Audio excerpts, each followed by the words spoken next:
Good evening. Welcome to the Bylaws info session. Susan Benzik and Sarah King are going to present on the proposed bylaw amendments of phase 2 affecting Article 2 membership in our bylaws. Hi, everyone. Good evening. Here we are again, and it's now November. So thank you so much for taking time to meet with us and join with us. We're all actually kind of cozied up here. So we're going to be turning our computer as needed to adjust various questions. But as Charlie said, we are specifically focusing on the phase 2 that we've been working on ever since phase 1 ended with the vote in April. And we have met in June and July and August and had some info sessions and some in-person sessions. And you've had a chance to hear a little bit from Catherine Marion at our July meeting. So here we are. And we have 3 main categories that we sent in the bullet points that were posted on the website last week. And those are the key areas that are the changes to Article 2. But of course, if there are other questions that don't immediately touch on these 3 main items, this is your opportunity to ask those questions as well. But just to review, the first area is primary members. The 2 types of members, primary members and household members. The second point is officer eligibility. And the third point is the no membership transfer and limited membership continuity. So those were all highlighted in a file that you could open in the link that Charlie provided in our last email exchange and sort of posting to the website. And if for some reason you're tuning into this recording and you don't know what we are talking about, we're going to try to reference some of these files in the recording as Charlie's bringing them up. So that's our introduction. And at this point, we want to open this meeting to you for questions.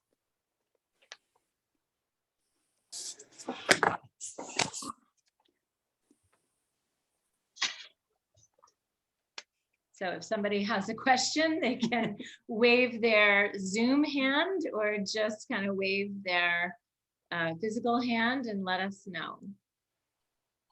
I'm Sarah, Gary Slater here. Oh, hi there. Hey, question about the, let's see now, section 6, number 4. It has something about no badge or day pass can be used for non-members currently living in Pleasure Beach. I think that has to be defined because Pleasure Beach doesn't really define us legally. It should be Waterford Association boundaries or something like that. Correct me if I'm wrong.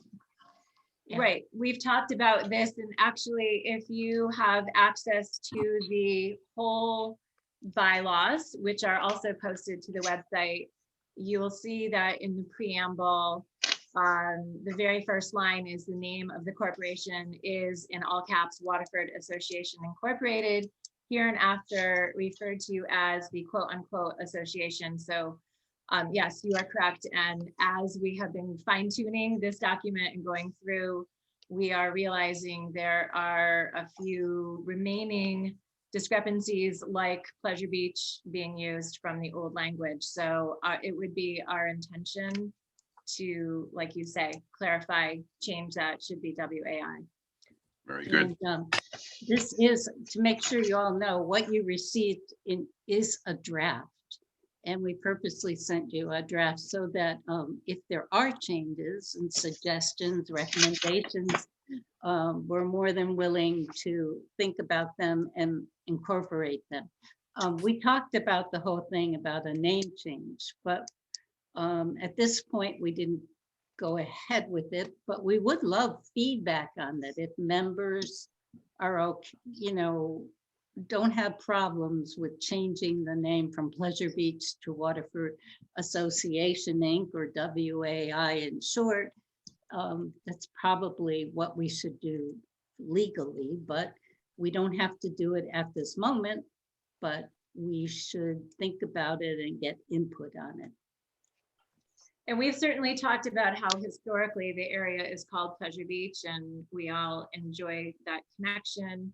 But again, just the way our bylaws are written, as I read, the opening line, the preamble does actually indicate that the document should refer to the organization as WAI or the association. And this is what Gary just indicated is one glitch in that attempt. So we've been focusing on so many other things that a few fine-tuned details need to yet happen, but if you see them and bring them to our attention, that will certainly help.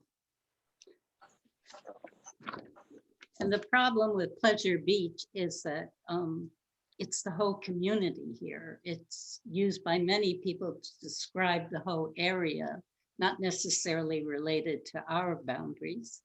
And then the town uses Pleasure Beach to describe their portion of the beach, and it's on their sign.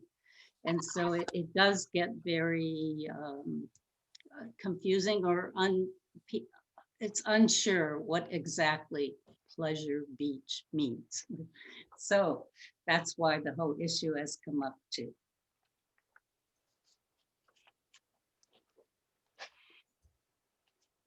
Are there other questions? I have a question. Joan Prentice. Hi, Joan. Hi. Under officer eligibility, it's both primary and household members that can be an officer. Yes. Yeah. Okay. We felt we couldn't limit it to primary owners because of our history of having such a hard time finding enough people to run for office. So we've often gone to the next generation to fill spots and find people who are willing to do it. So if we limited it to the primary owners, which does make sense, we might be having a hard time to find enough people. And several of the people on our boards and committees are what we're now calling household members, myself included.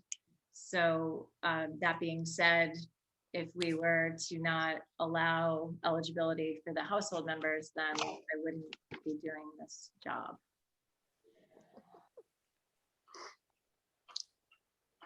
I have a question, Linda Lewis. Hi there. In the section that says family members and household members, is that specifically, and it says the names of these people listed on your assessment form each year? Is that specifically people living in my house at the time? No, they just have to be a family member. And the attorney provided a very broad definition of family member.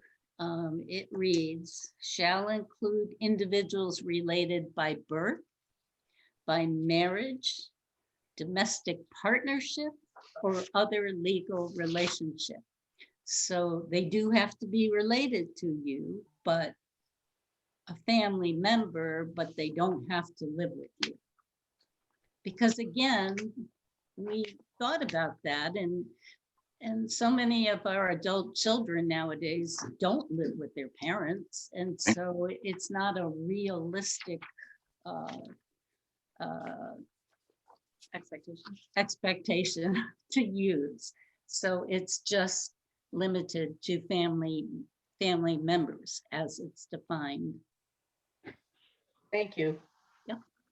There's a hand up. I'm not sure who it is. iPhone JAC. Yeah, this is Joe Calabro, 71 New Shore Road. Hey, Joe. Yeah. Hi, Charlie. Joe. Hi. How Yeah, are so- you? good. How you doing? Good. Yeah, so I have a question in regards to the outline that was sent. And it may be taken care of in the full text. But it basically, says that primary members, are owners of record. And then later on, it says, in the event that there's more than one primary member. So that's confusing to me just from the standpoint of, I'm assuming there is only going to be one vote per paid membership. But in the outline, it says, there's a primary member has a vote. And then down below in the outline, it says, in the event that there's more than one primary member.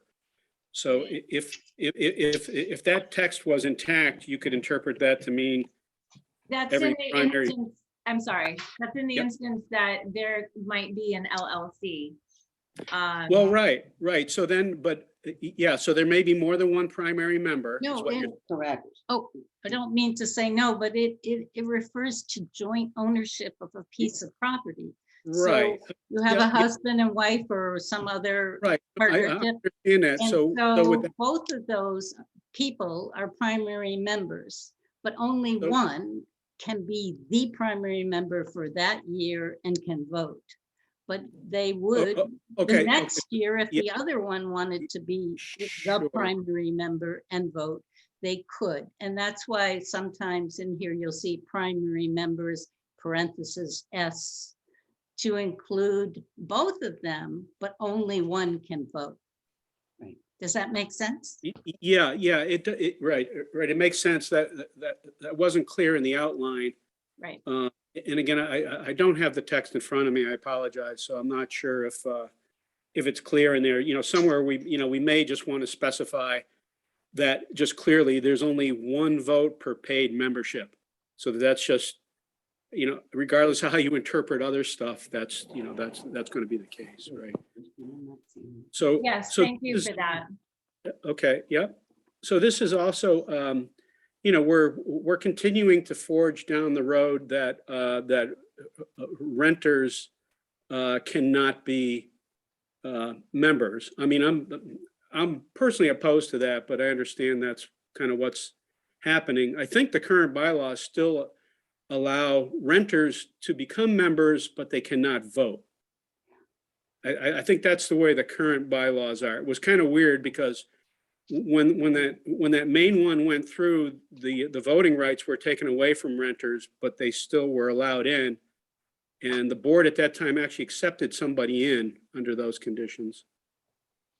I think the old bylaws had language that could be interpreted different ways, but it said active members shall be 18 years of age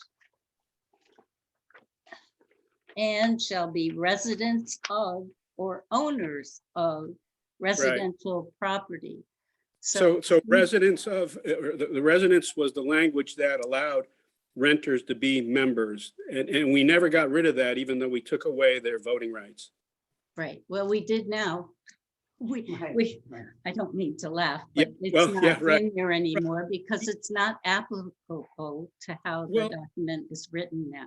Yeah, I mean, yeah, personally, I'm opposed to that. I don't know why we're discriminating against renters, but I mean, if that's the majority feeling, I'm not going to fight that. However, I do think we need a grandfathering clause in here that we didn't do last time that talks about, because we do have some members that are still just renters. And rather than make up a magic letter after the fact, I think those renters there should be a grandfather clause. In other words, they are members in good standing. And there was a letter from the board that granted them voting rights, but I think it makes much more sense to me to have a grandfather clause in the bylaws for those people. There may be other ways of handling that, but it really should be addressed. Charlie, is that a situation that should be sort of reserved for the board to review upon each situation? Or is this more of a permanent bylaw situation? Well, my understanding of what Joe is talking about is that this language, members must be owners of or reside in real property in the boundaries is kind of a relic. And the reason it wasn't specifically taken out when we went to you must be a property owner to have voting rights, but that section, when it was put in, had this notwithstanding anything prior language. So even though you could pick that residence of language out, and that's something that I've had issues with since, you know, I've had to study the bylaws. How it's been explained to me is that even though it still reads that, that's not really the intent of the document, because later on the notwithstanding language essentially says that whoever owns the property has to apply for the membership every year. And then I guess to follow what Joe's saying, my understanding is also that there are 3 or 4 members who were grandfathered in back in 2019 when that bylaw was changed. And that's actually almost more meaningful than any general language in the bylaws. It gives them the right to remain a member in good standing as long as they keep their current situation. Yeah, and that's right. That's it's basically what I'm concerned with. I want to make sure that now the bylaw changed and now that letter is not meaningful or something like that, right? I want to make sure that those people, maintain their membership and rights. Those resolutions were drafted specifically a legal document to include the long-term renters at that point in time, 2019. I think we used the standard of 5 years for being a long-term renter. So I don't know if the people in particular now who are renters, how long they've been here and how long they've been members, but our intent is not to take membership away from somebody or throw them out. That's not what we want to do. So we definitely want to work with that and consider what the situation is in each case. Right. So I do think that needs to be clear before we vote on the bylaws. Otherwise, what happened last time and after the fact, actually were, they lost voting rights and then they gained it back through a letter after the fact, which is, it's not a very friendly way to do it. Okay, we'll definitely look into that and try and find out who these members are, who are renters. Right. Personal Phone is in the- What? I think Gary just hadn't muted himself. There was some background noise there. We do have this exhibits and documents page that appears in some of the versions of the bylaws. I imagine that maybe those grandfather letters used to be attached to the official document. But yeah, to echo what Susan said, whatever the order was when that amendment was made to the bylaws, I don't believe that any of these changes that are being proposed now would negatively affect any membership or voting rights.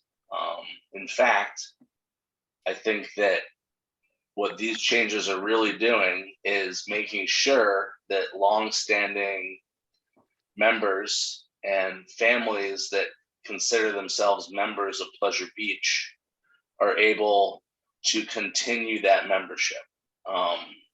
Technically in this type of organization, unless the bylaws say otherwise, you resort to state statutes.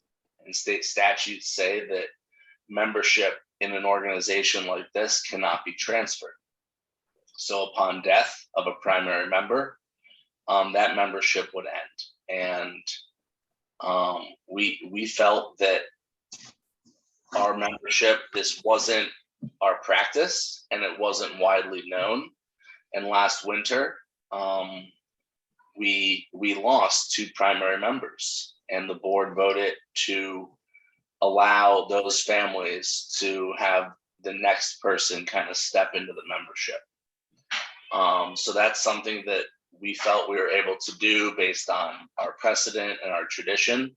It's not something that we'll be able to do in perpetuity, especially, now that, the cat's out of the bag, if you will.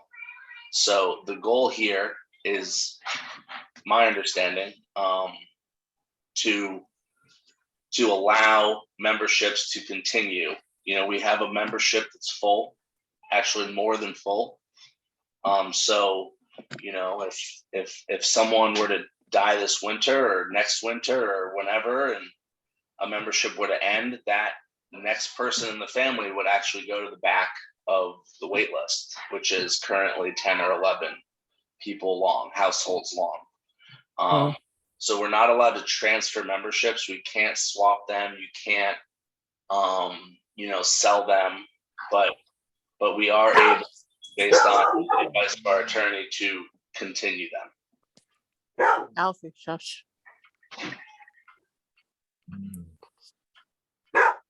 Thank you, Charlie. And so just to kind of reiterate a little bit about where you started, the goal, of course, in the amendments to Article 2 was also to clarify and distinguish our two categories of members. And there was a lot of confusion this past summer about associate members, which has led us to a more clear language that addresses our primary member and then the household members. And in the process of doing this, the associate member has been eliminated. There was just too many people who didn't know what it meant, who were questioned about their personal information, required to pay something, and they didn't know what they were getting. So it was just confusion and unclear, and it's just gone now. It sort of rolled into the household member, if you will, and maybe the primary member in some cases. But going back on what Charlie said, that's really one of the primary goals of this whole amendment to Article 2 is to provide an opportunity, a means by which you could, your membership in the organization could be passed down to a family member. And the two requirements are that it go to a household member. So the person has to be listed as a household member, but the person also has to inherit the property and be a property owner, just like any other primary member. He or she has to be the successor Of the primary. yes, of owning the property and then becoming the primary member. To continue membership. And in some ways, I think we're very lucky that our attorney found this means to give us this opportunity to pass along a membership. It seemed like it wasn't going to happen for a while, but I do think that this will provide, it's limited and specific, but it will provide an opportunity for people to pass along their membership, and therefore the next generation, whoever it goes to, doesn't have to get at the end of the wait list. Does that mean that Are there other transfer questions? membership, the person would have to be listed on the deed as an owner? A household member listed on the deed for the transfer to take place?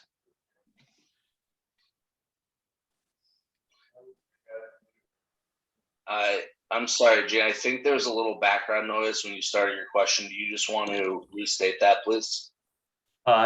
Yes. As far as the person for the transfer, they would have to be listed on the deed as an owner. If one of the primary they'd be a primary member, they'd be on the deed, they'd be listed on the deed, but they wouldn't be the voting one. Say the voting one died, then it could be transferred to that next person. You would not lose the membership. Is that correct? Yeah, so the bylaws fell off. I think they had an internet issue. So basically, the requirement for membership is property ownership. Right. The path to continuity is being named as a household member or family member, and subsequently, either through inheritance or probate or whatever mechanism, taking ownership of the property eventually. Okay. I've got a question for you. This is, for state purposes, that some people may have to be required to or put things in a trust. And if you did something like that, even though all the members are in that trust, would you lose your membership? So- Because of the new entity. Sarah and Susan, this is a good question. Jean just asked about whether or not a subsequent member that would to continue the membership would have to be on the deed, and I explained how membership requires some share of property ownership and that they must be named. And his follow-up question was if through estate planning purposes, if there's a transfer of real property from an individual into a trust, is continuity allowed in that situation, or would that cause the membership to cease? If the trust is, if say the property owner and the trustee, if they are one and the same, or we can use property members and trustees, if they're one and the same, it's not considered a change in beneficial interest. That's the legal term. So it's like from moving from, it's almost the same Continuous thing. Once it's in a trust, that entity will be treated just like any other member. So it can get 8 badges every year, but not more because there's more people in it. It can allow for someone to step up as a successor primary owner. But it is okay to do that. Okay, thank you. Joe Calabro has another question. Hi, Charlie. It's more of, I just wanted to say on the positive note that I agree with you that I think it's a very good compromise, that you came up with for continuing the memberships. I think it was very clear, and I think that was good. And the fact that you came up with a membership category that's pretty clear to allow people to run for office and whatnot clearly. I think it's very clear and it's simple. So thank you guys Thank you, Joe. Sure. Thanks Yeah, for the thank feedback. you. for both. Yeah. I think it's been pretty thankless for these ladies, so I know they appreciate that. Susan, Yeah. the floor is yours.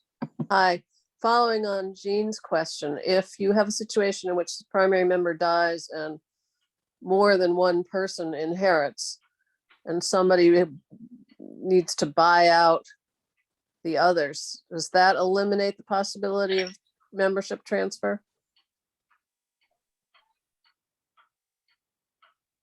Is that a question Yes. or a statement?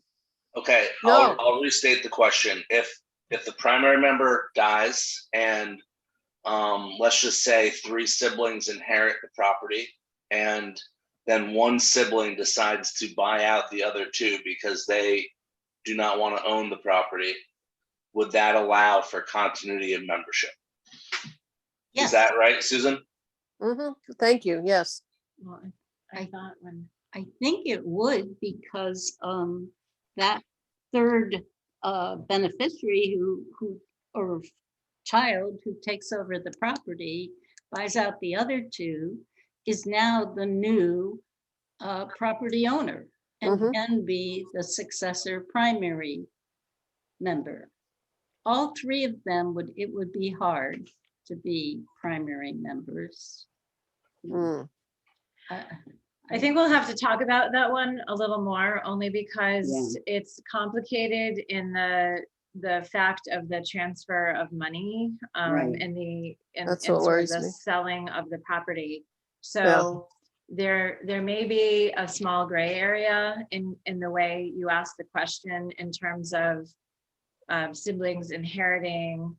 One of those siblings or the group of siblings becomes the primary members and continues the membership if there's a passage of time where one by Mm.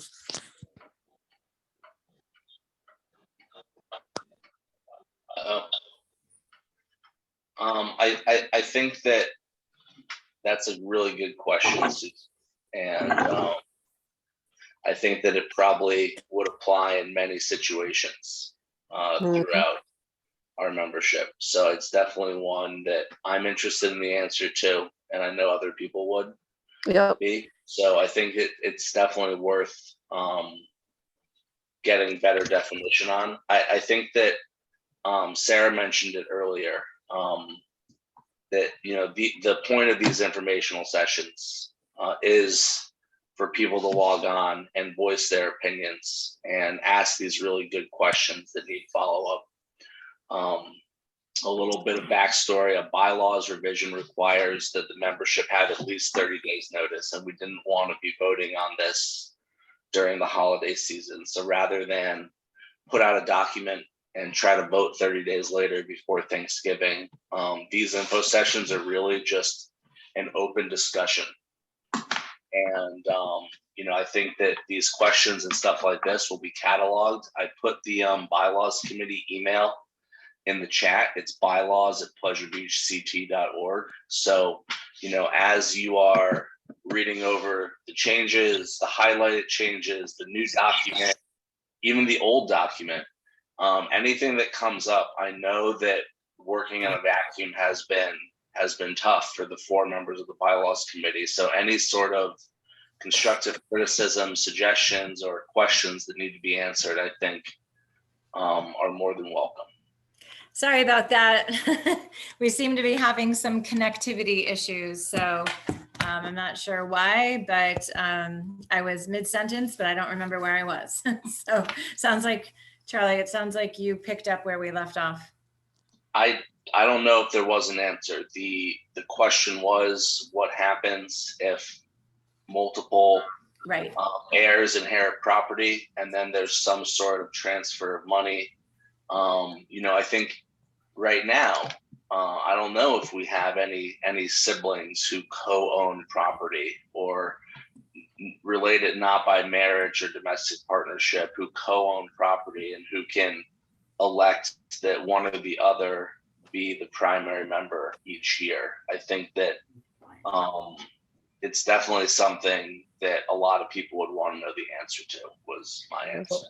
That did just happen last year, Charlie, with the Walter sisters. Right. Wessels. There you go. And I guess in that situation, you would have to appoint one of the 2 owners as the voting member. But And I think the primary, I don't mean to use the word primary in terms of primary member, but the main concern coming from Catherine Marion is that if there is an exchange of money, if this house sells and the membership is passed along with it, then the membership technically has a value and additional a value of money associated with it, which is illegal. So that's the part that cannot happen. So that was why the necessity of the current, or at least the attempt at the language that we have is in process, so that we have the ability to pass the membership on within the household, but not with an exchange or transfer of money. And to put it simply, a sale is a break in ownership. It's not a continuation of membership, because one party owns it, and then even if it's family, the next party is a new owner, and it breaks. So this is kind of designed not to have any breaks in ownership, and that's why it's called continuity of membership. Go ahead. However, I'm just thinking, I think we have to, Pat King, I think that it's a question that we're gonna have to ask our attorney, because it's going through my head, if 2 or 3 children own that piece of property and it is willed to all 3 of them, then as soon as they let us know that all 3 are members, they all own it. So all 3 technically will be owners of that piece of property. So the membership continues that way. And if after the fact, 1 or 2 decide that they don't want to be a part of it and they want to buy them out, it could possibly be okay. We're just going to have to check with our attorney about that. That just sheds a whole different light on it. So Yeah, that's what I was trying to say about the kind of that gray area, Right. which I think there could be some room there Right. for that in terms of it being in the family, in the Right. household. But that's why defining the members is so exactly, important. that's so important to put those names down on the membership form each year, but we will definitely get back to you with that. Right, I With the think it's answer to that probably question. best to get a real answer or a real opinion. Yes. And, you know, I something that I try to keep in mind as well is I'm a notorious devil's advocate. But broadly, is this a good or a bad change? I think it's good. I think the devil is in the details, though. So individuals right now, if someone dies and they want to leave their house to 3 children, they don't have that option. So trying to figure out what happens after that membership continues could be something else that we have to deal with. It might as well be dealt with now if it's possible, but you know, and then, you know, you want to take it a generation further.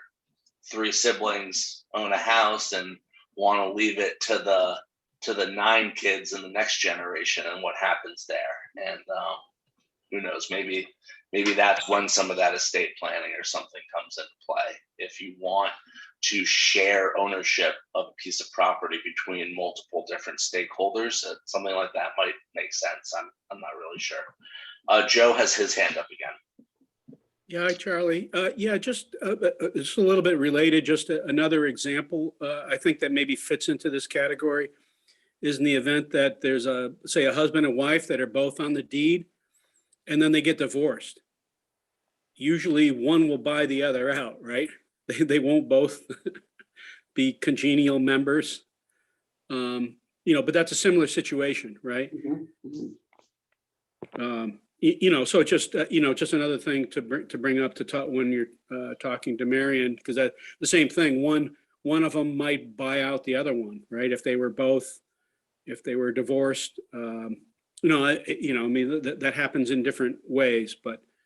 Right, it's another good point, Joe, thank you. You know, it's similar to splitting it between kids, right? This may be, that's I all. have heard Catherine talk about death or resignation and use that exact example in saying, you know, we're not trying to disenfranchise anyone, is a word that she uses a lot. Right.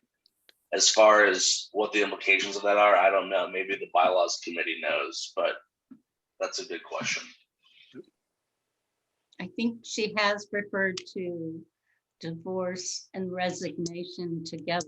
So like it out of the two in the marriage, one resigns, the other one can still continue the membership. Just like in place of death, Right. if the primary owner resigns due to divorce, I believe it can pass to the other one in the same way. But Sure. we definitely need to Legal find out, clarification. yeah, find out. I think the only thing there might be an exchange of money for that or something. Right. So Oh. that's what worries me, right? Mhm. And actually, just as an example, I mean, you know, I continued my membership after my mother passed away. It went to me and my three sisters, and I bought out my two sisters. You know, that was an exact type of situation. Right. You know, so hopefully, but yeah, like Charlie says, and maybe in the details, right? It may be that initially the will said it went to all of us, and then initially, if the deed was written that all three of us were included, now as long as one of us continues, we're okay, even if they get bought out. But that's a good. And That's a good I think that's the way these amendments are written right now, in terms of clearly saying eligibility for continued membership is contingent upon the continued record ownership of the household. And this is where the clarification of the Right. household members is. So in your case, you're talking about being on the deed and being in the will. This is allowing that kind of documentation process happen, even by completing the membership form each summer.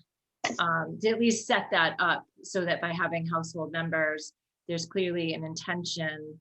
The primary member is letting the, you know, overall membership know, the, you know, membership committee know what your personal intention is, what the primary member's intention is in terms of who those household members are. It just gives you that option to kind of set that up early.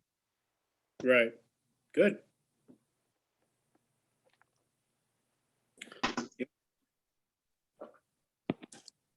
Charlie, I have a question about associate members. They're going to be listed on the form every year.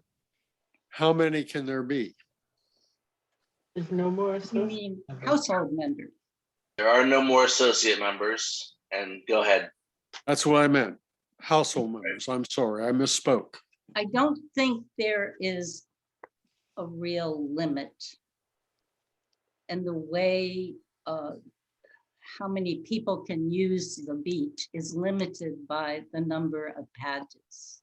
So any household that wants to buy 6 additional ones can, and the maximum is 8. So that limits how much a house can use the beach. Right. If that, do you follow that? And So we're not assigning or requiring anyone to assign a household member to a particular badge. I liken it to the way ski resorts have, you know, a ski pass, right? That is, you know, there's a photo and all of that. That's not what we're hoping to do or plan to do. There's no way to really monitor that. So the badges in your household are yours to use among your household. In terms of who you consider part of that household, you know, you need to follow the explanation, and the particular definition is, as Susan read earlier, family members, quote unquote, of the primary member or another household member, and are designated in writing by the primary member on the annual application for membership as household members. The term family member shall include individuals related by birth, marriage, domestic partnership, or other legal relationship.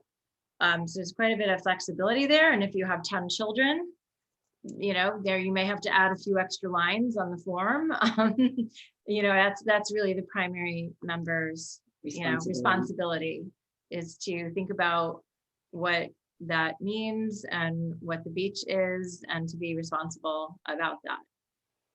And I'm sure if there are 25 lines under somebody's household, the membership committee may look at that a little extra, like, what is this? And ask, But there But- is no limit, Yeah. except, it's up to the primary members and their particular family situation. The limit comes in using the beach. Yeah, you and only how get- many that's- badges. It doesn't matter how many people are listed on that application. That's more for just listing them as household members, and they can continue. Well, and it's a nice way, so we're really hoping to sort of boost our membership committee as well, because, this is a lack or sort of a gap in our membership, that there are a lot of people who are extended family who come and go. I'm sure many of you don't know my 4 children and grandchild. So, they pop in here and there throughout the summer. They don't live with me, but they come and go like most everybody else's adult children. And so in that regard, it would be a nice way to kind of make it more official, so that the membership committee and even, others of you would be able to get to know us, and we'd all be able to get to know each other better. And you can, that group of people can consider themselves members. They're part of our membership. And they can run for office. And they can run for office. And committees. Look who our president is. Yay. Yeah, and we want to be inclusive like that. We don't want the emphasis to be on policing families and saying, well, who is that person? And or how many people are living in your house? We don't want, it's up to that household and that primary member. We want to get away from policing every situation and allowing for flexibility and trusting the judgment of the people involved. And particularly of the primary members, who make that decision. Something that I think that we found ourselves in the middle of is we've operated for 75 years with kind of like unspoken rules and tradition, multi-generational families. So, something that I've kind of used as I digest all this is like a guiding principle is, what really is the essence of the way that Pleasure Beach has operated. And, we're at a time where we're actually like 11 years late in updating our bylaws to match the laws. But, now that we are formalizing the conditions into rules, I think there's naturally maybe some things that will be lost, some things that have to be defined officially. And, I think that we have rules, we want to limit abuses, but we also don't want to, kind of change the fabric of our community more than we need to. Thank you, Charlie, for that explanation. Thank you.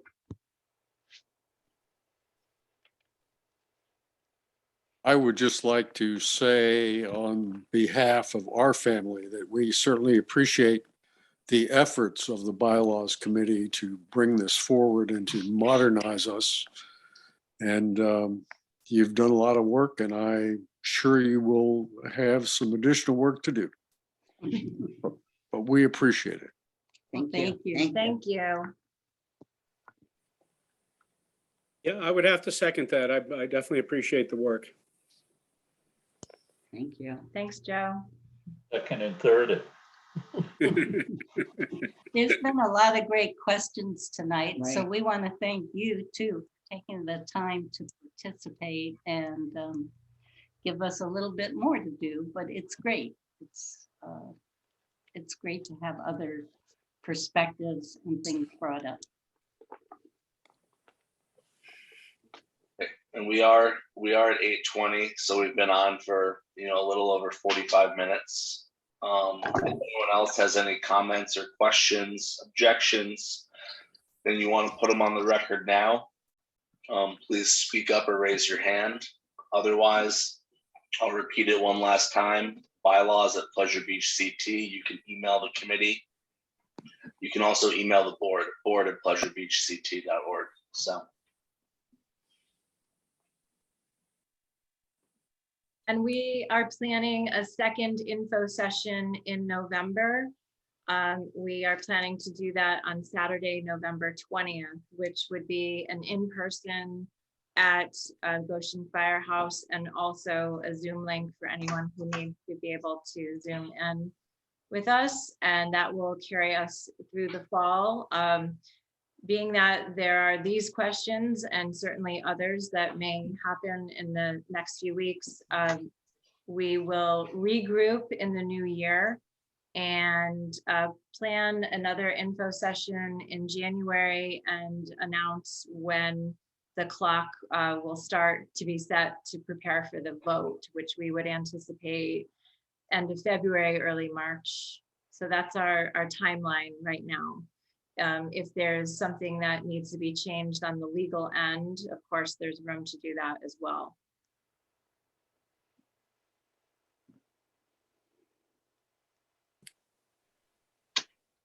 Thank Very you good. very Thank you. much. Thank you. Thank you for all your hard work. Bye-bye. Thank you. Good night, everyone. Good night. Good night. Good night, good night, and Good thank night. you. Sleep bye. well. Thank you. Thank you. Sleep well. Take care.